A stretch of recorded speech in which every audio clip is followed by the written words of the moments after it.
All right, what's up? Good morning. PT on Ice Daily Show. Happy Tuesday. Jeff Moore here, CEO of ICE, lead faculty for lumbar spine and cervical spine management.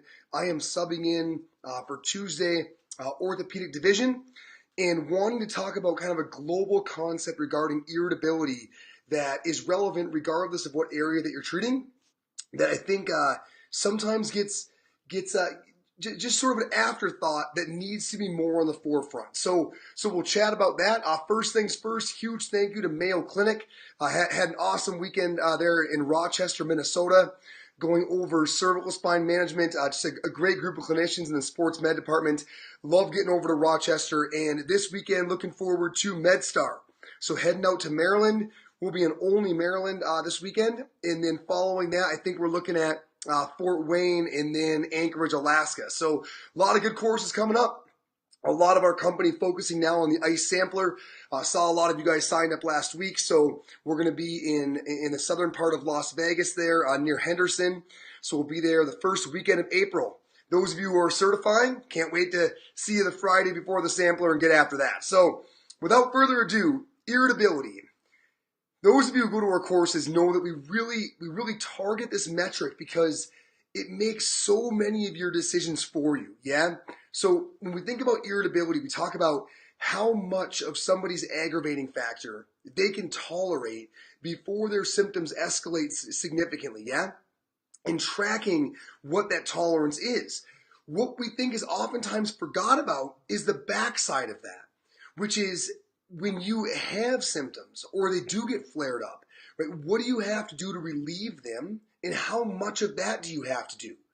So in other words, irritability really has two identical sides of the coin, or two equally important sides. The one being, what is it that bothers your back pain or neck pain or shoulder pain or hip pain, right? How much of that can you do? After you do that, how bad do your symptoms get? Now that part we think people usually do a really good job of, figuring out how much of someone's aggravating factor they can tolerate and how much their symptoms escalate with the addition of that ag factor. What we think gets neglected is how you come off of that peak. And that is, what is it you do to relieve your symptoms? How much of that do you have to do? And how much better do your symptoms get? The reason we want to focus on that is if you really think about how you use irritability in practice, right? It guides how you go about doing your physical exam, your initial intervention, how frequent you have folks follow up to your treatment. But if you go back and think about the physical exam portion of that, when you're designing your physical exam, we are thinking in real time, what is the patient's irritability level? And because of that, how am I going to manage them during the physical exam? Really, we're asking two different questions. Number one, is there anything that I need to leave out because irritability is high, right? And number two, is there anything I need to make sure to do because irritability is low? In other words, making sure you don't over-examine the irritable, but also making sure you don't under-examine the non-irritable. Now, when you think about the first part of that, when you're organizing your exam and considering irritability, and you're asking yourself the question, how do I need to examine this person to really make sure I don't flare them up during the treatment session? Because I know that if I do, the rest of my exam is going to leave a lot to be desired, right? Because now my patient's already sore, it's hard to get good information, I've challenged my therapeutic alliance. Like, you really wind up in a tough spot if you significantly increase the pain of a highly irritable condition. But what we need to think about more is, why are we really doing this, right? And what are the consequences? So it's not just that we're worried about causing somebody's pain, right? We're worried about it ruining the exam and challenging the alliance. Well, the only way that really happens, from what we see in the clinic, is not just when you cause the pain, but when it persists significantly. That's where the problem comes in, right? So it's what we're saying is, even if you bring on somebody's symptoms during the exam, even if those symptoms are quite intense, like 7, 8, 9 out of 10, if they go away immediately, it is very rare that that compromises either the quality of the rest of your exam or the therapeutic alliance that you are building with your patient. I mean, think about this. Think about in the clinic, when you're with somebody and you're messing around with their hip, Maybe they have some intra-articular hip stuff going on, and you give their hip a bit of a zinger, right? So you go up into flexion, and they say, "Ooh, oh yeah, Jeff, that was it. Like right in my groin. Yeah, that was definitely my exact pain, and it was quite severe." But then you say, "Is it gone now?" And they say, "Oh yeah, it's totally gone." That very rarely either compromises your exam, right, or your therapeutic alliance.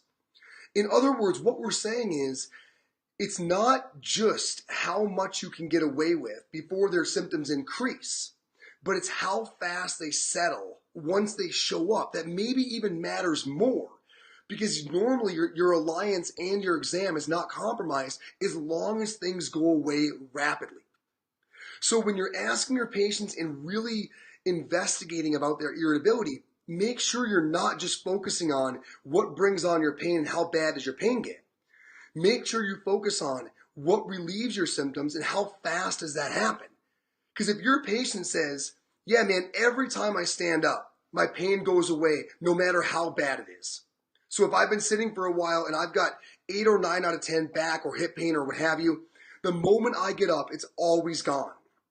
Even though they might have a fairly frightening front side of the mountain, as we would call it, right?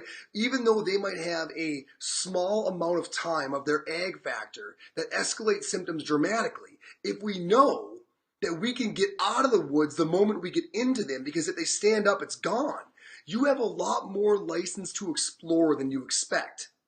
Because you know once the symptoms flare, you can relieve them, take away the challenge of the rest of your exam and your expectation. So make sure that when you're having these explorations into irritability, you're not hyper focused on the front side of the mountain, but you're equally aware of the back side of the mountain. Hey, I understand now your pain comes on, it's quite severe, right? But how easy is it for you to get rid of that pain? And if that answer is, "Oh, it's very easy," you're in business. On the other hand, right? Even if the ag is only mild or moderate, up to maybe a 5 or a 6 out of 10, if they say to you, "Oh yeah, Jeff, once it shows up, it stays around for a day or two," right? Okay, now even though the ag to intensity wasn't all that scary, the fact that you know you're not going to be able to get rid of it during your treatment session, maybe even that entire day for the patient, you probably want to act with a little more caution, even though the ag side wasn't intense as it sometimes is. So what we're saying is the back side of the mountain, the amount of time that it takes for somebody's symptoms to relieve might drive as much, if not more, of your decision making on how you handle them during the physical exam, on how you handle them treatment wise. That might be actually more important than knowing how much you can get away with before their symptoms spike. Because if things go away quickly, you're in business, almost regardless of the intensity of the spike. On the other hand, if things linger for days and you're the one who caused it, you've kind of stepped in it even though it was only moderate levels of pain. So make sure when you're doing irritability, you are completing that entire picture. All right? Just a little food for thought, because at courses, we're hearing people talk about, "Oh yeah, we always ask what the ag factor is, how much of that they can do, and how bad the symptoms get."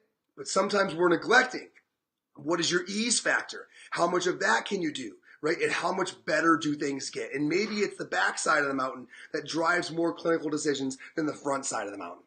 All right, team. Thanks for being here. Always good to jump in on a Tuesday. You will see your regular cast of characters of Morgan and Justin and Eric starting back up next week. Thanks, everyone. Take care.